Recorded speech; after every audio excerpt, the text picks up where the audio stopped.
Well, hello there. It's been longer for you guys than it has been for me. When I count up, I've actually made a couple of videos. I just haven't posted them. I was upset with the quality. I might post them anyway, just saying it's bad quality in the title, bad audio quality. But yeah, I wanted to review this. I've seen some of it, and I was like, this is worth a reaction. That's exactly what I should be doing. Only watching videos that I think is worth a reaction. Because it's been forever since I've posted anything. Even on my side of things, it's been forever since I've recorded. It's just been longer for you than me. But yeah, let's get into this.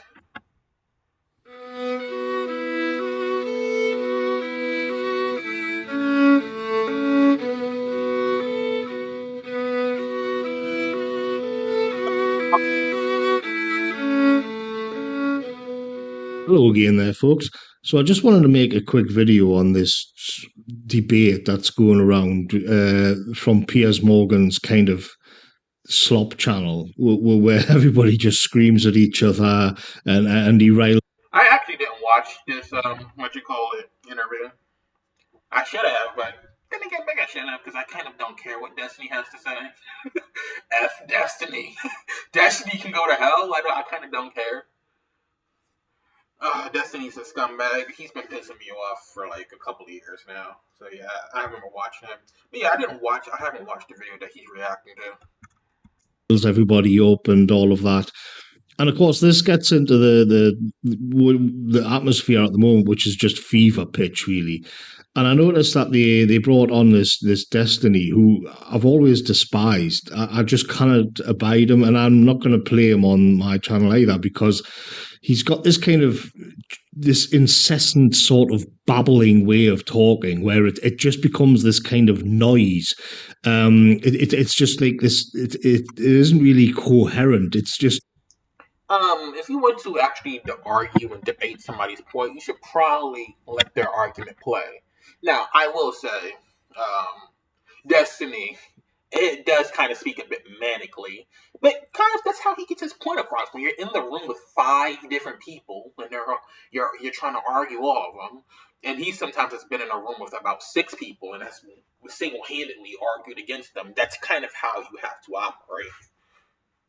Although did look in the comment section, and people was like, "Hey man, thank you for not playing Destiny. I now don't have to actually slow down my video." Where was it? No, actually don't see it. But yeah, when I looked at the comment section earlier, I saw, "Hey man, thank you. Now I don't have to slow down my video." a babbling, prattling, gish galloping, I think they called it. So I'm not going to play the actual clip. But what I thought was interesting was that everything's at fever pitch. Everybody's angry. You've got the killing of Charlie Kirk. Now, I've got my own kind of theories on this, but you've got to be careful. I wonder if his theories are conspiratorial. He didn't. This wasn't no lone gunman. He was paid by the white and blue flag people to take Charlie out. There's a couple of theories going on with that. Tell me your guys' theories. Why do you think this dude died? Or yeah. At the moment, which I wrote a little quick sort of Substack after it happened, but we'll see where all of this goes. But what I thought was interesting here was like the setup of Piers Morgan, where he gets the right wingers on to scream and shout at the left wingers, and it's actually Anna Kasparian was like the left face, if you like, and I can put up with her. But then when he introduces Destiny, it just becomes a screaming match. And I found it interesting to kind of dissect what was really going on here.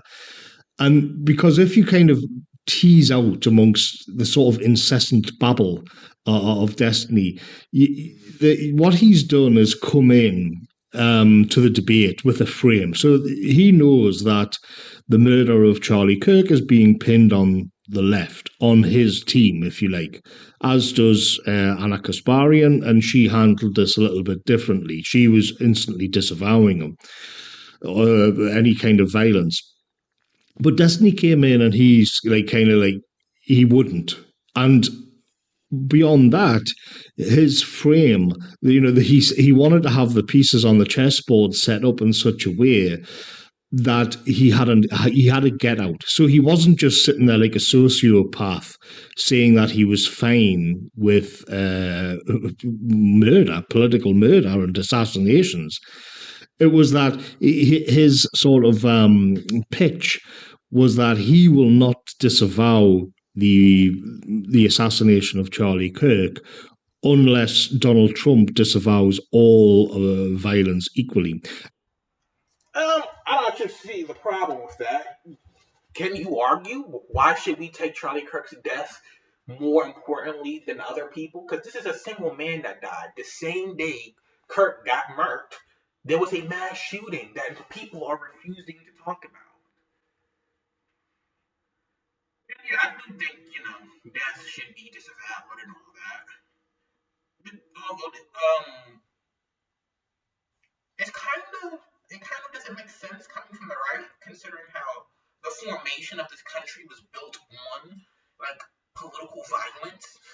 Like, what was the Revolutionary War and all that? What was going to war against Britain? I mean, that's not. They said, we're going to stop talking, we're going to go to war with you. And some of the things that people say that led up to the war has been misdocumented by the Americans purposefully. As they say, the victors of war write the story. It doesn't matter. It doesn't matter that the premise that we get today is built on lies. So yeah, political violence should be shamed, should be disavowed, but the right's in here taking the position that they're holier than thou, and that anybody that does not hold their position at this point in time, that they're just evil, demonic people, doesn't make sense coming from them. Are you going to disavow the Revolutionary War? Will you? I don't think you are. And he dug in on this, and he dug on this like he would not budge from that position no matter what. And everybody pointed out how stupid that was. And what you begin as the sort of the tension kind of increased. And by the way, we don't know if this person was left leaning. Now, there's enough evidence to say that this dude was actually right-leaning. He comes from a background. He comes from a Christian family, as a matter of fact. A Christian Republican family. The idea that he would be different is a bit asinine. Just because he killed Charlie Kirk does not mean that he's not Republican. The guy that tried to murk Donald Trump was Republican and still wanted to take him out. So the idea that it's he's definitely a liberal doesn't make any sense. He could be a liberal, because, I mean, there was some things that sat there and said that he had a bit of, a liberal point of view. What is it? He said stop fascism. But so you mean that so people were saying that because he had one of his guns or bullets that to stop fascism, that in itself makes him a liberal. So that means the right are a bunch of fascists? That they're a bunch of Nazis? I mean, I thought the right was pushing back against that. You mean to tell me that the left was right the entire time? Or is it that there can be fascist type individuals on the right and the left? Which one is it? Because I thought that we had something called the feminazis, where these feminists were so hardline that they were of a Nazi, that they were basically Nazis with their belief system. Was that not true? And he wouldn't budge on that, and all of the prattle. It becomes apparent that he doesn't actually have any kind of core there, and what I mean is. What I mean is that he doesn't really seem to have any moral core there at all. There's no foundation of goodness or what we would think of as being morality or anything. And it's there right in the framing of how he approached this debate. Because essentially, if he's going to say, I'm not going to disavow the assassination of Charlie Kirk because first of all, he just told a lie, and he said that his side didn't do it. Now, there's a deeper theory behind that, but we're going to park that to one side for the sake of this. And it's that he's not going to disavow his own side. And he's going to tell a lie and say, well, it wasn't even my side that did it. So he kind of does a Mott and Bailey trick where he's saying, well, this kid from Utah is from a Christian family, he Republican parents and all of that. But then when that fails, he also... I mean, is that not true? I mean, like, what is the rebuttal to that? Yeah, he might have said some things that are that might be on the path of liberal too, but just because you agree with a liberal does not mean that you're not a fascist or that you're not right-leaning. There's people that agree with the liberals on the stop what's going on in Gaza. Are you meaning to tell me that everybody that's opposed to what's going on in Gaza, are you meaning to tell me that none of those guys are right-wingers? Or is that what you're trying to tell me? I don't think what your point of view is accurate here. Won't disavow him as a leftist either. So you can see it's kind of like he'll tell a lie when he thinks he can get away with it, and then he'll go back to the idea that I'm not going to disavow this unless Donald Trump does it. But again, to the hollowness of this person, it's that he's actually, what he's really saying there is that he does not have agency. In other words, he doesn't have any kind of moral center whatsoever. What he has is sound bites and rhetoric and nothing else. So it becomes this kind of... Do you have to have a moral center in order to engage in political discussions? I mean, I don't think you do. And who are you to sit there and say that I should have one? Like, who are you to sit there and decide on what set of morals that I am supposed to have? Has the right been morally consistent? I'm pretty sure that we can point the right not being morally consistent. Are you going to disavow that? I mean, what videos on your channel have you done to disavow the moral inconsistency in the right? I'll wait. Shunting machine where he's gone into the debate with a certain way to frame it to make himself... Oh, by the way, everybody goes into a debate framing. A smart person is going to go into a debate with a frame. The only question is will your frame actually win? So the idea of having a frame in and of itself is not an evil, bad thing, by the way. To put his argument across without there being any kind of moral center to it whatsoever. He's then kind of abnegated any idea that he has agency of his own and that he can kind of think and rationalize the world outside of other people's activities, in this case of Donald Trump. And so he can kind of say, it's as if he's saying, I do not have free will. I do not have agency. I exist only to react to what other people are doing. That would actually be consistent with Destiny's concept. This dude's a reaction-based YouTuber. What do you mean he's supposed to have something else out of him? He struggles. He struggles to have anything done outside of himself. The moment that he gets on a panel and there's somebody agreeing with him, this dude's saying, "Oh my God, where do I find the difference so I can sit here and argue against that?" He's been on tape doing that. I remember when Kidology came on his stream, and he was busy desperately trying to find a difference so he can argue that difference between them. And he was just struggling to find it. So, I mean, the idea that this dude acts the way that he acts is not a brand new thing. And I mean, that's for a lot of political commentators, especially for the ones that come up on social media. And then use rhetoric to advance my own case. And I find that just a horrifying sort of way to be. I don't actually believe it wholeheartedly. I think he's a liar and a bullshitter and utterly repulsive. But even if we take him at his word and we say, okay, so he can't make decisions for himself. He can't sit there and say, well, this is wrong and this is right. It's dependent, it's contingent on what other people are saying because everything has to be political. There is nothing outside of that. There's only a narrative which has to be sort of got on top of. And in this sort of way that the only thing you can do is react to external factors. I'm a gardener, and it reminded me of a slug. A slug doesn't actually think. It isn't conscious of itself in that way. But a slug does know that if the ground is wet, it's easier to move across. If the ground is dry and brittle, the slug has a hard time of it. And so that is how it kind of navigates the world, of just reacting to these external factors. But there's nothing, there's no kind of core to the slug. It doesn't have a personality.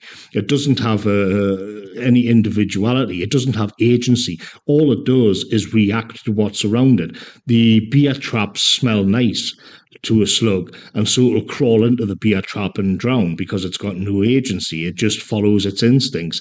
And it's similar like with this sort of leftist, because Destiny's not the only one. You've got that Hassan Piker, there's Vaush and these other ones. And you find they're men who there doesn't seem to be any in our life or in a monologue. There's just rhetoric and frame games. And when you go out and you're dealing with actual death and murder and questions of morality, it kind of falls apart on them. There's kind of nothing there.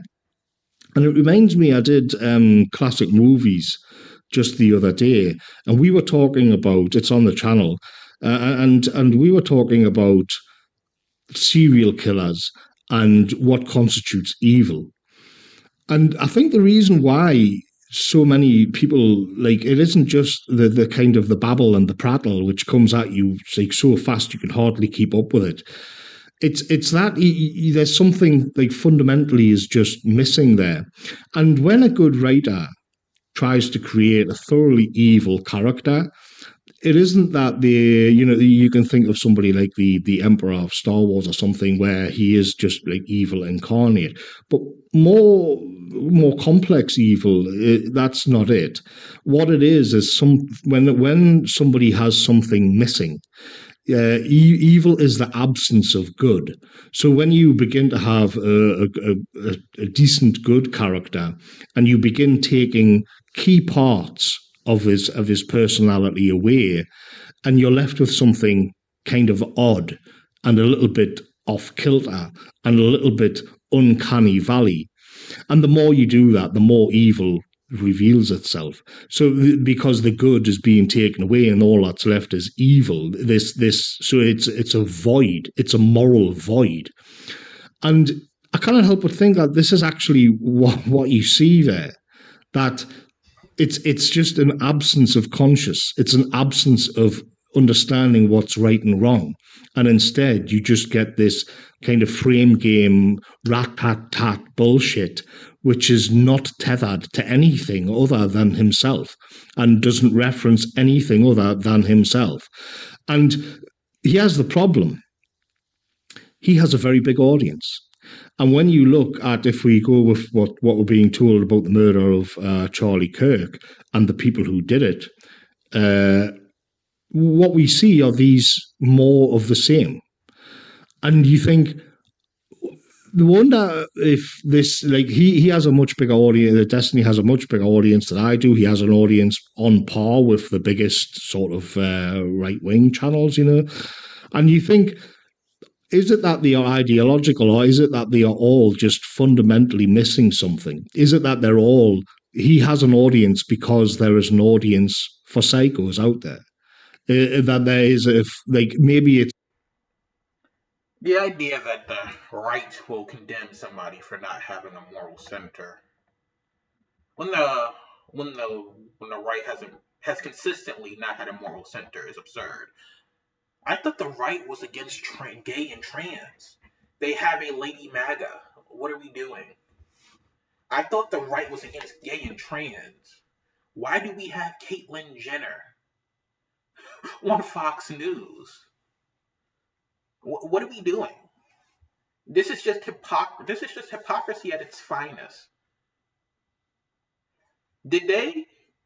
Who on the right? Because these people are upset with people, Destiny, Amazing Lucas, and others, that if they're not straight up making fun of their death, they're mad at these people for not for saying that, oh my God, this is such a sad, bad thing. When at the end of the day, the right, when George Floyd died, what happened? They were running around here mocking George Floyd and his family, saying that he deserved it. They weren't saying, hey man, a man just died.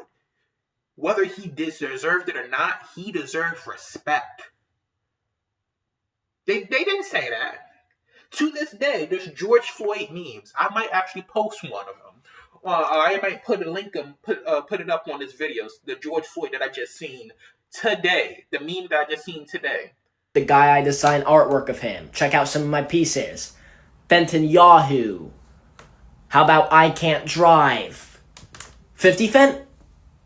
Re-Fent for your sins? How about XXX Fent Ishioen? Infant? Elephant? Pink Floyd? Yeah, pretty cool, right? As a matter of fact, Charlie Kirk was made light of the death of George Floyd.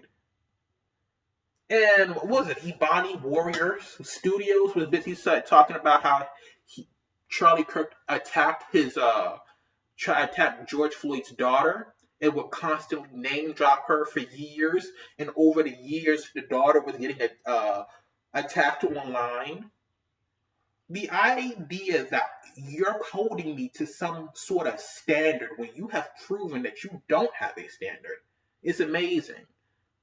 I know that you're the person that's making this video doesn't have a standard. Why? How can I say that? Because when have you disavowed the making fun of George Floyd? Like, even if you want to sit there and say, hey, this dude was on fentanyl, this dude beat up a pregnant woman or something, there's a way that police officers are supposed to behave. They violated that, and now this dude is dead. We should be sitting here saying, first off, a police officer behaving as unprofessionally as they did is something worth them being fired and jailed for. That is number one. Which they were arguing against. They were arguing to to the cows come home more about how it didn't matter.